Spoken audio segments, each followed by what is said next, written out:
Well, hello everybody and welcome. Another video at the end of what for me was a long week. I am exhausted, which is why this video is about a day late. Could have done it yesterday, but decided to wait. And, I haven't even really done that much in the last few hours. It's just been busy. It is the busiest time of the year. Don't let the song fool you. Not wonderful. So today we're going to take a look at what is new on JP. This, as always, is, or as I've said a few times, kind of a little bit quieter week, but that doesn't mean there isn't any content here that is. So first off, new EX quest for Another Story 3 Ashes of Apocalypse, which will arrive on global at some point in the future. Taking a look at this, the big thing is the accessory here. Now, all Another Story characters, friends, and foes will get the benefits that we are talking about. So this has elemental resistance 5% herself. After 2 hits, this effect is gone. So a little bit of a protective cushion for a character equipped with this. Generally okay. Well, Another Story character that's equipped with this. Also, Human Killer of 10, which is pretty nice. Good for physical and magical, so it ups the power of all Another Story characters. I think that this is a pretty good piece of equipment because also everybody who equips this thing gets a decrease of AP consumption by 15%, which is interesting and may one day actually break something, but for now, it's just kind of cheap. Barrier Shield and Vitality. Keynotes in terms of stats, 30 TP, 30 AP, and 50 critical evade are the set in stone stats. So yeah, this is a pretty nice little piece of farming equipment and something to do this week. Speaking of other things to do this week, there are a little bit of, hold on, just wait for it. Apparently load in all the data. There is a raid revival going on. As you can see, these are the pieces of equipment that you can potentially get by farming and doing it. Not too much to say. This is just like your own prerogative if you are missing equipment or want to farm something else. This is the time to do it, kind of thing. The only one that I particularly have my eye on is this, mainly because it seems to be used quite frequently lately for different characters.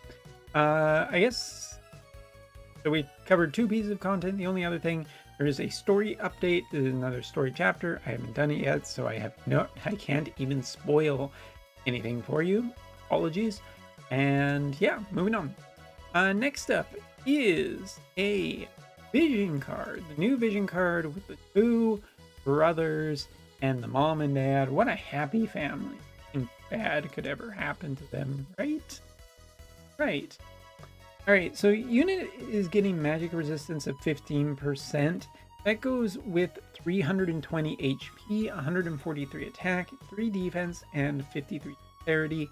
For the party, for the jobs, which include the Red Mage class, the class, and the Devout Staff class. You're getting AoE resistance 24, critical rate of 20, and increase of HP 25%. On quest maps, you're also getting a decrease in AP consumption of 15%. Honestly, this VC feels, I don't know why. Maybe someone will be able to figure out something broken or some kind of trickety trick with this thing, but I have to say that I'm relatively unimpressed with it. And I just don't think this is the one for the Hollow Moss. Sorry, my microphone might have cut out there. It's finicky and cold. Alright. So yeah, we've talked about that. We'll get on with some character upgrades. Starting off with Eileen, who has been through a series of upgrades over the course of Wotv, and now we're getting one more last. No, it's definitely. All right, so her limit burst is the thing that is getting upgraded. We will here take a bit of a peek at it. But as you can see, my Eileen not particularly ready. So decreasing earth resistance now by 48%, which is pretty interesting. 200% chance of a physical damage increase of 20% for 3 turns. Still the same mod on the actual effect. 200% chance to ignore fatal damage for self when one of the following effects ignore fatal damage. It decreases AP consumption by 33% for self if you have that effect in. And not only that, I also see that the AP cost has been reduced to 32, and the range also looks increased by a bit. It's curious because, I mean, like, the AP consumption reduction is behind the actual limit burst going off, but it is considerably cheaper now. And it's a 50% earth reduction. Like, I don't think that Eileen will be good enough to potentially be auto run against like newer iteration of characters, but there's a lot here to potentially meet, and that if she did get her limit off, she would at least get a pretty nice little bonus to make her competitive. But can it actually get there? I don't know. It's single target. There's some promise here, and it's something that I'll keep an eye on if it does become a thing on. But personally, I don't see this potential too much of.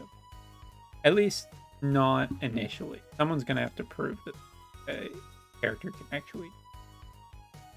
Next up is Victora, jumping over to the ice category. A character that I used a fair bit back in the day and kind of fell off a little bit since then. Jumping in.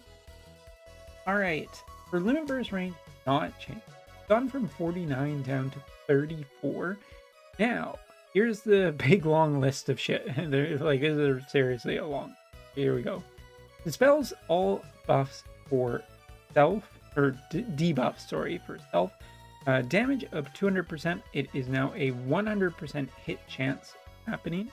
Has a 67% chance of inflicting harm for targets. If targets have one or more of the following effects: regen. Grants regen self of 10% for 3 turns. AoE resistance by 25 if regen is in effect, and elemental chain resistance of 50 for self. Boy oh boy. The charm on this is interesting. The regen, the 100% hit chance, spell all debuffs. It's a lot of stuff to do off of one ability, and it's cheaper. But unlike Eileen, who I think has a decent chance of going her limit burst, Victora just isn't as durable, even with some of the upgrades she's gotten over the time period that she's been out. And I mean, sure, this is always nice if it does go off, but chances I feel are that most of the time she dies, especially with what ice is kind of currently like. I'm gonna say no, big fat no on this one, but hey, Xmas Victora is next week, so we'll see if that is more promising. Right, jumping over to the water element, which is perfect because then we can jump over to our next one. We're going to talk about more character upgrades. Anyway, so decreases the water elemental resistance of 38%, decreases spirit by 25 now, for reduces counter chance by 1%, and a 200% mod. But oh wait, what's this? We actually have a bit of a data black on here. Interesting. Well, I'm just gonna pull up a second source. Reduces spirit, water resistance, significantly reduces reaction rate, then magic dependent damage large, deals shell effect cancellation for 3 turns. So here is the one that I think is really interesting. Moore is very capable of using her limit burst. It is an AoE, so AoE shred would be generally nice to make this effect stronger. Like they didn't touch the AP cost on this. It's still 69, which is pretty high. You look at the water resistance reduction, that's pretty good. And spirit, I mean, the protection of shell is pretty interesting. We haven't seen it on another character quite. I'm curious about this because at one point in the future we will get Water Veritas, and Water Veritas might be actually really interested in partnering up with more, as well as the next character we're going to talk about. But this is one I would say put a pin in it, because while Moore is not like completely unseen, and definitely it is possible for her to use her limit burst, I'm just curious if like protecting shell is that generally good when there's so much more kind of physical team right now, besides some obvious magical. But put a pin in this. This might be one to come back and talk about in the near future, depending on when Water Veritas does show. All right, jumping off from one water unit into another, we're going to talk about Amnelis. Amnelis did end up getting her master ability too. So before she got HP, water attack, and AoE, and now her AoE resistance has been increased to 25, so that's an extra 10. Increase magic percent and decrease skill activation time. Honestly, it seems perfectly fine. She's now more capable of running other espers without having to worry about, you know, ability casting time reduction sources. More AoE resistance means she's stronger against certain attacks, and magic just means that she's generally stronger. And she's been seen run with Soul, interestingly enough, before this update dropped. So yeah, she's just generally better for something that you can just do if you have her at level 80. Cool. And last but not least, Sir not appearing in my collection, Rugia. We're just going to pick a surrogate unit for her right now. Let's talk about Rugia's upgrades, especially if I can damn button. All right, so there is one of his skills. He has the usual HP attack and earth attack. Before he was getting AP consumption now by 20%, that's the same, and 10% attack increase, that's also. Now he's getting increase in defense preparation by 20, an increase in a human killer by 20%. And that's interesting because that's a big bunch of multiplicity in his firepower. That's a long way to pushing him more towards an attacker and less towards support, which is interesting. Also, does it look like we have one of his skills upgrades? It's his range upgrade. Before, this ability gave a range increase of 1 for return and decreases chance of being targeted. Those are the same, but he also gets a reduced physical damage taken the larger the AoE size. So basically, if the AoE is small, like just a general plus or whatever, it's a 15%, but a super large AoE will be reduced by 25%. And that goes for physical or magical, which is cool. That's a very nice defensive skill that is just active for him for turns. Without cancellation, it doesn't count as a barrier, it counts else, so canceling out. It's like super likely with the way things are right now, as the spell is just not run by many people. It's interesting because you look at Rugia and his biggest competition is Melnia, and Melnia is also not a character that right now is super like amazing. Earth is just kind of fallen off a little bit as the meta has shifted and newer units have come out in different elements. And I don't think that Rugia and Melnia will push anything too crazy, at least very likely without another force. But it's an interesting, it's at least a good upgrade for Rugia across the board, and one that probably was more needed than Amnolith hitting like that kind of. So there you go. I don't think there's two. Oh, there's one last thing that I do not want to miss. So I will throw it up here. It's a piece of equipment, an accessory.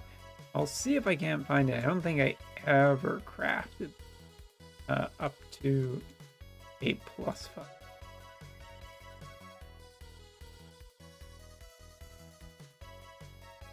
It is the Melnia piece of equipment, the sharpshooter's monocle, which I do want to find just off. So yeah, this thing. It's cool. Anyway, so this has basically gone up to a 6-star now. It's gotten some extra stats across the board. Like the shield version is now up to 18, and critical rate is up to 25, depending on which version you're taking. Not HP, because don't really care about it. The only other thing that this is getting, so grants the following effect: decreased AP when performing a hit, and going up to a 6-star now increases critical damage by 20 per self. So it does get a boost, and you know, this plus other things are just nice for range. But there you go. That is a look of everything that is on JP right now. I did see a comment asking me for an update on no. We can do that, but for now, because it's just been a long week and I need a little bit of a rest and downtime, that's going to be it for this video. Also, just, oh my god, I've tried to record this video 5 times, and every time something has gone wrong. So anyway, thank you so much for watching. Hope you enjoyed this, and Final Fantasy 16 DLC. Pretty cool. Thanks for watching.